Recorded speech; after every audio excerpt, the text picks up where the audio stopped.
ओम नमः शिवाय। सभी भक्तों को जय श्री राम।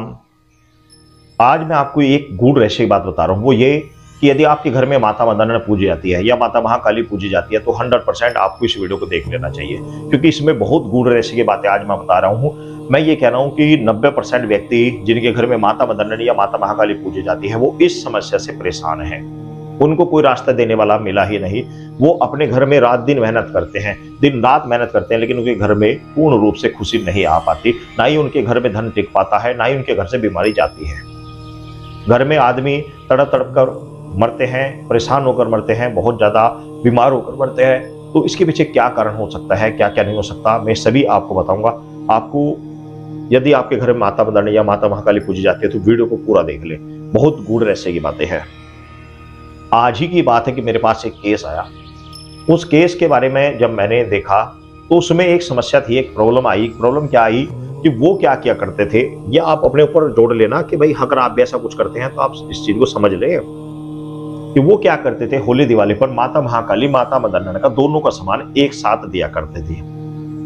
आपके यहाँ भी शायद इस तरह का दिया जाता हो, जैसे कि माता महाकाली का मुर्गा या अंडा, साथ में 7 प्रकार की मिठाई और पौवा, और एक रोटी, कच्ची पक्की रोटी, उसके ऊपर हलवा और 5 लड्डू, ये सब सामान रखकर वो होली दिवाली में जंगल में दे आते थे बाहर।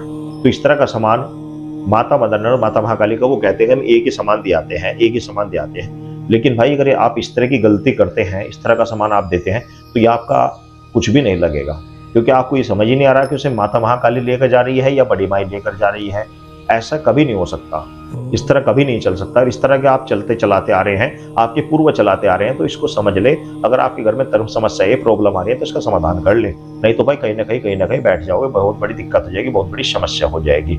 समस्या कैसे हो जाएगी कि आपके घर में जो बीमारियां चल रही हैं वो निरंतर बढ़ते रहेंगे, घर में अकाल मृत्यु होती रहेगी, घर में धन के आगमन बिल्कुल भी नहीं हो पाएगा और घर में बीमारियां निरंतर बनी रहेंगी। आप हमेशा परेशान ही रहोगे, कभी खुशहाल नहीं हो सकते। तो इसलिए आप इस चीज का ध्यान रखें कि अगर आपके साथ ऐसा कुछ हो रहा है, मां शांति रहो, जब मां शांत रखो, तो यदि आपके साथ ऐसा कुछ हो रहा है तो आप इस चीज का ध्यान रखें। आपने करना क्या है कि माता महाकाली को अलग पूजना है, माता बड़ी माई को अलग पूजना है। दोनों शक्ति साथ में चलती हैं, दोनों शक्ति। कुछ परिवारों में ऐसा होता है कि खाली माता मदन पूजी जाती है और कुछ परिवारों में खाली माता महाकाली पूजी जाती है। वो अपने जिनके यहाँ सिंगल पूजी जाती है उसे तो कोई आपत्ति नहीं है, परंतु यदि उनके यहाँ माता महाकाली पूजन वालों के यहाँ बड़ी माता का निकल रहा है तो उन्हें बड़ी माता को पूज लेना चाहिए। और यदि बड़ी माता को जो पूजते हैं उनके यहाँ माता महाकाली का निकलता है तो वो उन्हें भी उसके साथ में पूज लेना चाहिए। लेकिन पूजते किस तरीके से हैं ये सोचने वाली बात है कि आपने, जैसे कि होली दिवाली से पहले आपको एक हफ्ता पहले आप इस कार्य को कर सकते हैं, एक हफ्ता बाद तक भी कर सकते हैं। इमरजेंसी कोई आ गई है, कोई प्रॉब्लम आ गई है, कोई घर में डेथ हो गई है या कहीं इमरजेंसी में कहीं जाना था, तो आप होली दिवाली के एक हफ्ते बाद तक भी आप शक्तियों को पूज सकते हैं। एक हफ्ता पहले तक आप उनका सामान दे सकते हैं। तो होली से पहले या दिवाली से पहले मान लिया कोई भी शनिवार पड़ा तो शनिवार में आप माता महाकाली की आप कड़ी करके आ जाइए। एक हफ्ते से पहले के अंदर जो भी शनिवार पड़ेगा उसमें आप कराइए, या होली या छोटी दिवाली के दिन आप जाकर माता महाकाली का कराइए। उसी प्रकार दूसरा सामान तैयार कर बड़ी माता का आप सामान देकर आ जाइए। सामान किस तरीके से कि यदि जो आदमी शुद्ध रूप से पूजते हैं उनको हलवा बनाकर लेकर जाना चाहिए। सूखी कढ़ाई जो देकर आते हैं वो मान्य नहीं होती है। इसलिए नहीं होती कि बहुत सारे परिवार जो हमारे वाल्मीकि समाज से परिवार जो सामान को लेते हैं, मैं सभी का मान सम्मान करता हूं, लेकिन उनके यहाँ कुछ ऐसा हो जाता है कई बार कि सामान इकट्ठा करते करते, सूजी इकट्ठी करते करते, कई बार कुछ साधक भाई उनमें से सब में से थोड़ी थोड़ी सूजी लेकर हलवा नहीं बनाते, जिसके कारण वो आपकी नहीं चढ़ पाती। तो एक बात और भी है कि देखो, हलवा जब हम चढ़ाते हैं या सामान हम चढ़ाते हैं तो सूखा की बात ऐसी होती है कि हम मान लिया आप ही है, मैं आपको देने लगूं कि भाई ये दाल है, ये चावल है, ये नमक है, ये मिर्च है, हल्दी है, ये मैं आपको दे रहा हूं, तो आप ऐसे कैसे खाओगे उसको? खाना तो है कि मैं आपको स्वादिष्ट बनाकर खिलाऊं तो बहुत अच्छा रहेगा। तो इसी तरह हलवे को बड़ा स्वादिष्ट, चाहे थोड़ा सा बना ले, थोड़ा ज्यादा नहीं बना, थोड़ा बड़ा स्वादिष्ट पंचमेव में डालकर जब माता को भोग लगाए तो वो एक अलग ही स्वाद होता है, एक अलग ही खुशबू होती है। देवता लोग खुशबू को ग्रहण करते हैं। हम जब धूप उठाते हैं, हम जब भोग लगाते हैं तो जो उसकी महक होती है, खुशबू होती है, वही तो भगवान का भोग होता है। हम जो हवन करते हैं, हवन की सामग्री थाड़े थोड़ी आ रही है, हवन की जो धूप निकलती है, जो उसकी सुहा बोलकर हम जो अग्नि में जलकर जो सुहा बोलते हैं, इसका जो धुआं निकलता है, वो जो खुशबू निकलती है, उसी को तो देवता ग्रहण करते हैं। तो आप हमेशा भोग प्रसाद बनाकर चढ़ा कर आए। तो यदि आप शुद्ध रूप से पूछते हैं तो आप हलवा बनाइए, साथ में 7 प्रकार की मिठाई लगाइए या 5 लड्डू लगा लीजिए।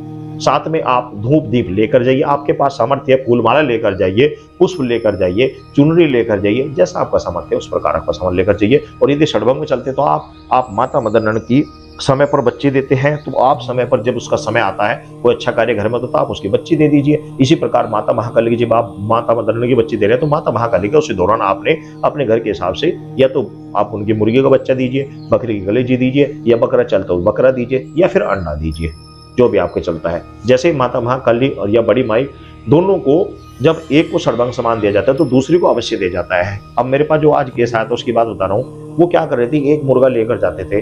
अब मैं आप एक बात बताइए कि वो मुर्गा माता महाकाली लेकर जा रही है या माता मदन लेकर जा रही है?